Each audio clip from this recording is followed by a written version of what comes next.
Hello friends, इससे पहले की क्लास में हम लोग चैप्टर नंबर 1 कंप्लीट कर चुके हैं और आज हम लोग पढ़ेंगे चैप्टर नंबर 2 बहुपद, जिसको इंग्लिश में पॉलिनोमियल कहते हैं। बहुपद जैसा कि इसके नाम से ही स्पष्ट है, बहु और पद। बहु मतलब बहुत से और पद मतलब पद। ऐसा एक्सप्रेशन जिसमें बहुत से पद हों, लेकिन वो किस रूप का हो?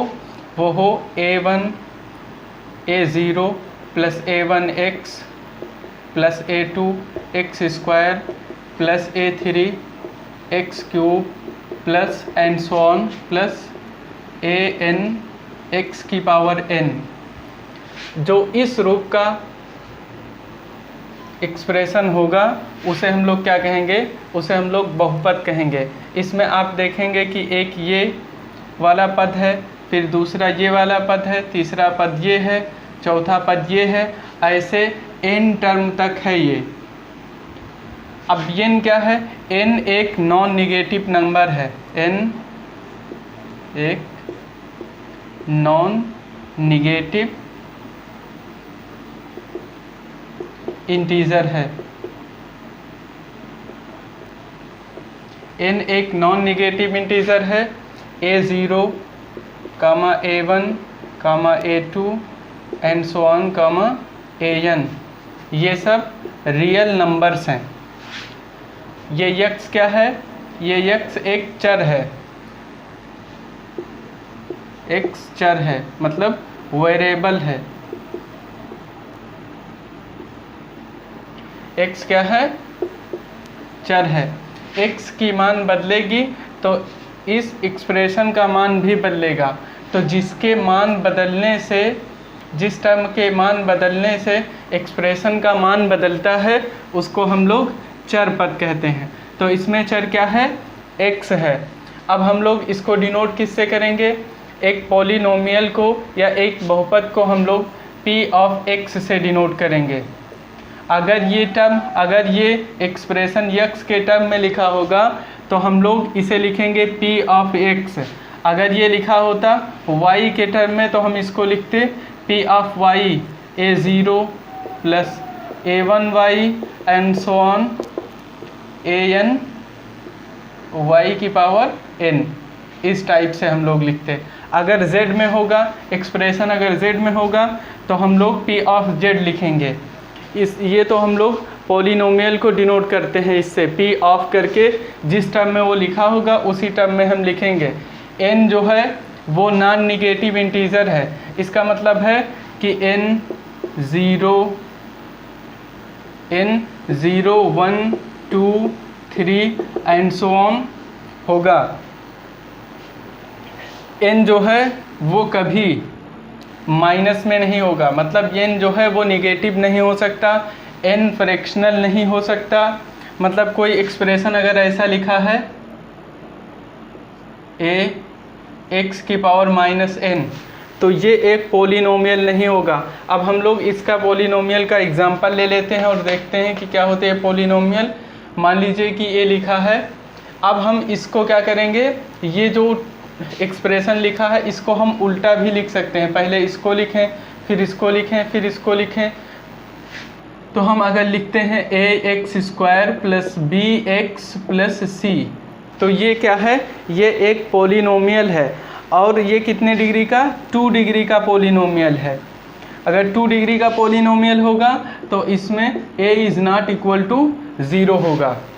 ऐसे अगर ax cube plus bx square plus cx plus d हो तो ये 3 डिग्री का पॉलिनोमियल है और इसमें a is not equal to 0 होगा अगर ये 3 डिग्री का है। अब अगर हम किसी में ऐसे लिख दें कि ax की power minus 2 plus bx plus c, तो क्या यह एक पॉलिनोमियल होगा? क्या यह एक बहुपद होगा? नहीं। क्यों? क्योंकि n की वैल्यू 0 1 2 3 ऐसे होगा, निगेटिव में वैल्यू नहीं हो सकती। अतः ये क्या है? ये एक पॉलिनोमियल नहीं है। अब अगर ऐसे लिखा हो 2/x plus 3x plus c, तो क्या ये पॉलिनोमियल है? नहीं है, क्योंकि ये अपॉन में लिख गया है। इसको जब हम ऊपर लेके जाएंगे तो x की पावर माइनस हो जाएगी, -1 हो जाएगी, इसलिए यह एक पॉलिनोमियल नहीं है।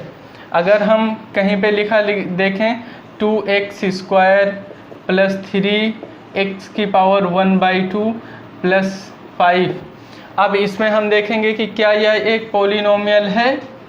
तो हम देखेंगे कि यहाँ पर तो x की पावर प्लस में है, यहाँ पर क्या है, ये 1/2 है, और ये जो पावर होगी n की वैल्यू 0, 1, 2 के टर्म में होगी, ये फ्रैक्शनल पावर नहीं हो सकती, इसलिए यह क्या है, यह भी एक पॉलिनोमियल नहीं है। अब पॉलिनोमियल हम देखेंगे कि पॉलिनोमियल को हम कितने टाइप से विभाजित कर सकते हैं।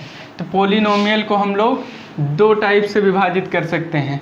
एक तो हम पदों के टर्म में कि नंबर ऑफ पद कितने हैं, और एक घातों के रूप में, घात के आधार पर, पदों के आधार पर,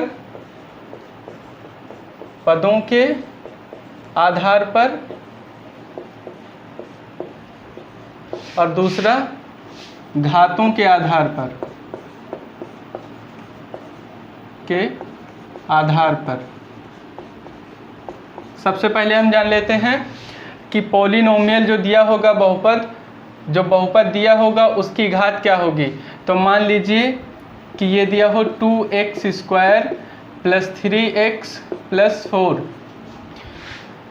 तो दिया हुआ जो पॉलिनोमियल होगा, दिया हुआ जो बहुपद होगा, उसका जो वेरिएबल होगा, उसकी जो सबसे हाईएस्ट पावर होगी, वही उस पॉलिनोमियल की क्या होगी, घात होगी। तो इस पॉलिनोमियल की ये जो दिया हुआ है, इसमें x की पावर यहाँ पे 2 है, यहाँ पे 1 है, तो हाईएस्ट पावर जो होती है वही बहुपद की घात होती है। तो इसमें घात बराबर हो जाएगा 2।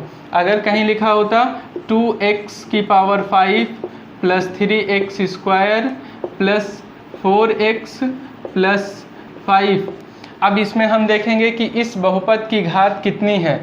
तो यहाँ पर हम देखेंगे x की पावर 1 है, यहाँ पर 2 है, यहाँ पर x की पावर 5 है।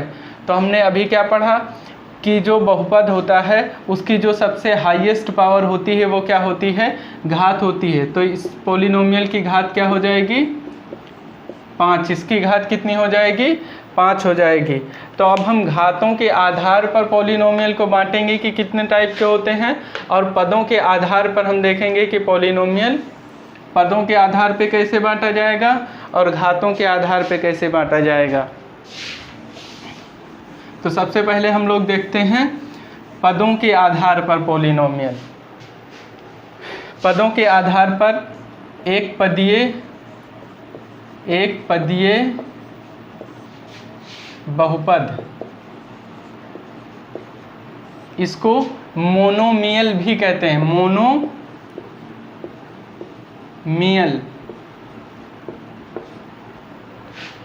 ऐसा एक पदीय बहुपद क्या होगा, ऐसा बहुपद जिसमें केवल एक ही पद हो, उसे हम लोग क्या कहेंगे, एक पदीय बहुपद कहेंगे। जैसे ax, ax², ऐसे ax³, ऐसे 5x की पावर 5।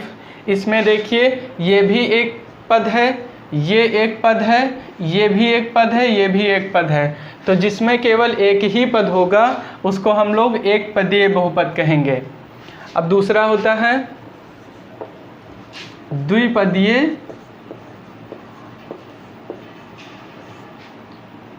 बहुपद, इसको कहेंगे बाइनोमियल। अब इसमें क्या होगा, इसमें 2 पद होंगे, जैसे ax प्लस b, इसमें एक पद ये है, एक पद ये है, 2 पद हो गए। ऐसे ax² प्लस bx, इसमें भी 2 पद है, एक पद ये और एक पद ये, तो ये हो गया 2 पद ये। ऐसे जितने भी लिखे हों, मान लो लिखा हो 3x प्लस c, ये भी क्या है, एक पद ये है, एक पद ये है, तो ये हो गया द्विपदीय बहुपद। फिर अगला त्रिपदीय,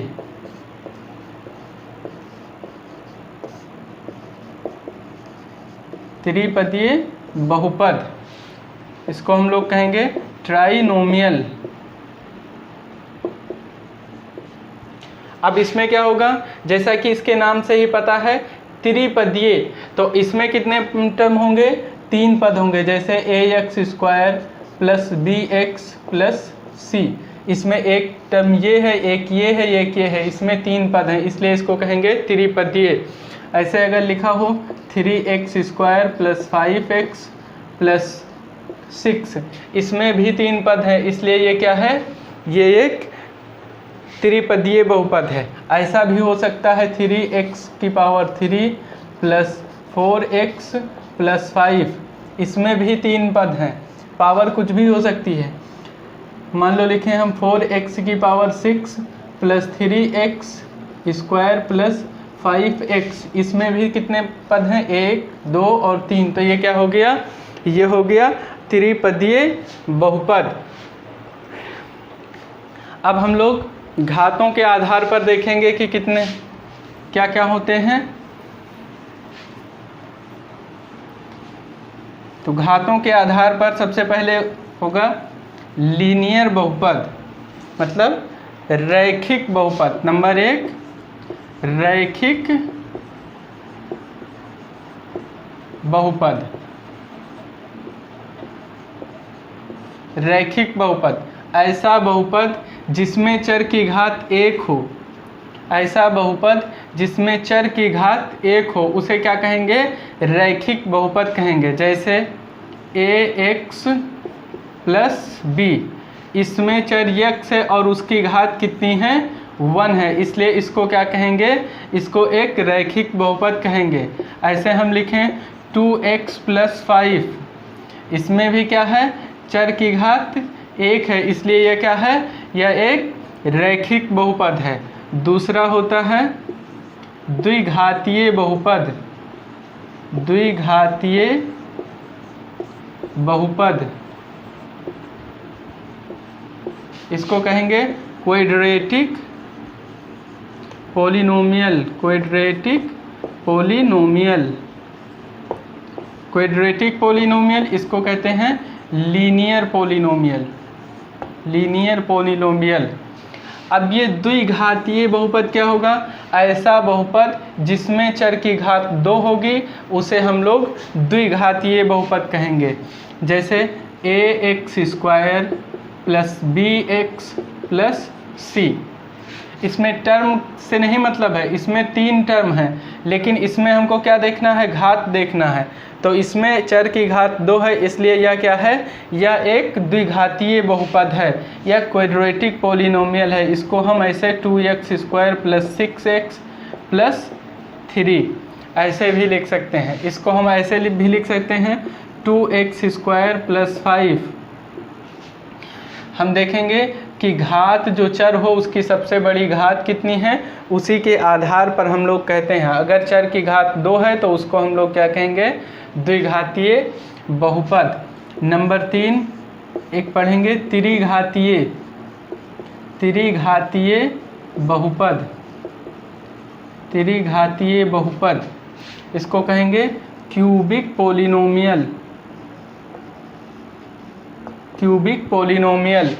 तो इसमें क्या होगा, इसमें जो चर होगा उसकी घात कितनी होगी, त्रिघात, 3 घात होगी, तो उसको क्या कहेंगे हम लोग, bx² plus cx plus d।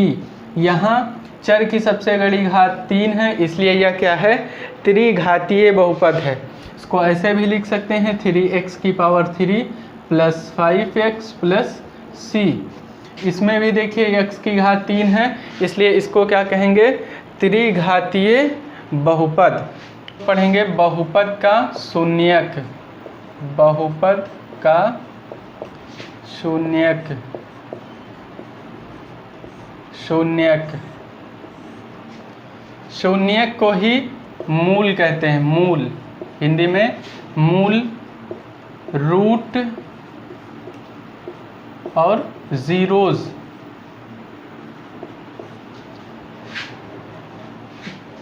बहुपद का शून्यक, शून्यक को ही मूल कहेंगे, अंग्रेज़ी में रूट कहेंगे या ज़ीरोज़ कहेंगे। क्योंकि बुक में बार बार शून्यक पर शब्द प्रयोग हो रहा है, इसीलिए हम लोग यहाँ पर शून्यक शब्द का यूज़ करेंगे, शून्यक का। तो शून्यक बहुपद का शून्यक क्या होता है? मान लीजिए कि p x is equal to a x plus b है, तो x का ऐसा मान जिससे कि ये इक्वेशन ज़ीरो हो जाए, p ऑफ x की वैल्यू ज़ीरो हो जाए, तो उसे क्या कहेंगे? उसे बहुपद का शून्यक कहेंगे। मान लीजिए कि हमको दिया है p of x is equal to 2x plus 3। अब हम इसमें x की क्या वैल्यू रखें कि इसका मान ज़ीरो आ जाए? तो हम लोग मान लीजिए कि x की वैल्यू रख रहे हैं -3/2 प्लस 3, 2 से 2 कैंसिल हो जाएगा, -3 प्लस 3 इज इक्वल टू 0। चूँकि -3/2 से p ऑफ -3/2 x की value x is equal to -3/2 रखने पर p ऑफ x की वैल्यू ज़ीरो आती है। तो ऐसी वैल्यू x की ऐसी वैल्यू या वेरिएबल की ऐसी वैल्यू जिसके लिए वेरिएबल का मान शून्य हो जाए, उसे हम उस बहुपद का शून्यक कहते हैं। जिस भी वैल्यू से दिए गए बहुपद का मान ज़ीरो आ जाएगा, उसे हम लोग उस बहुपद का शून्यक कहेंगे। चाहे शून्यक कहेंगे, उसी को हम लोग मूल कहेंगे, उसी को हम लोग रूट कहेंगे, उसी को हम लोग ज़ीरोज़ कहेंगे। चूँकि इस एक्सप्रेशन में x इज इक्वल टू -3/2 रखने पर इस बहुपद का मान शून्य आ जाता है, इसलिए -3/2 इस बहुपद का एक शून्यक है। ठीक।